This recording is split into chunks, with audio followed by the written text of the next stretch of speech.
So yeah, we're gonna stick with Nehemiah a little bit here, and I want to reread some of the verses I already read to you yesterday, but we're gonna go on to something else and see what's going on. Early the following spring, in the month of Nisan, during the 20th year of King Artaxerxes' reign, I was serving the king his wine. I had never appeared sad in his presence before.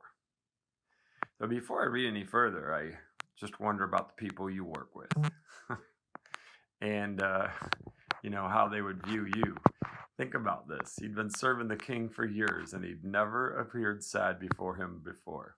I hope you check your attitude today and people begin to see that you are a presence of joy to be around. Anyway, let's go on. So the king asked me, "Why are you looking so sad? You don't look sick." "You must be deeply troubled." Then I was terrified. But I replied, "Long live the king. How can I not be sad? For the city where my ancestors are buried is in ruins, and the gates have been destroyed by fire."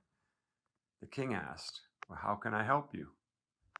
With a prayer to the God of heaven, I replied, "If it please the king, and if you are pleased with me, your servant, send me to Judah to rebuild the city where my ancestors are buried." So I'm not going to read past that for a moment. There's just too much great stuff in here to just kind of go by it. A few things that are here that I want to point out to us so that we can think about this as well in our own walk today.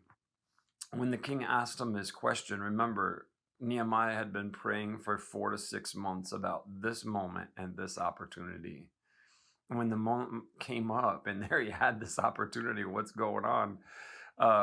The first emotion that he says he felt was terrified. So here was the answer to his prayer, but it brought fear to his flesh. But I want you to see that he pushed through the fleshly fear and spoke in boldness the request that he had. But he did not just answer in his flesh. You notice that little statement right there, with a prayer to the God of heaven, I replied.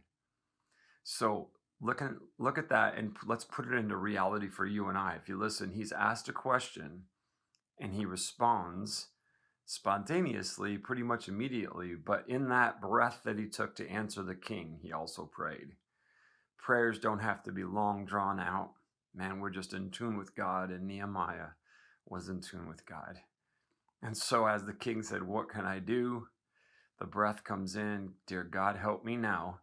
Speaking through his terrified flesh, he speaks out with boldness and gives the message that God wants him to give.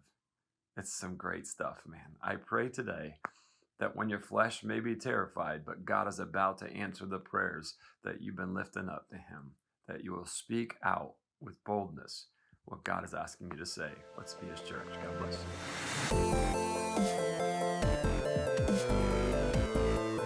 you.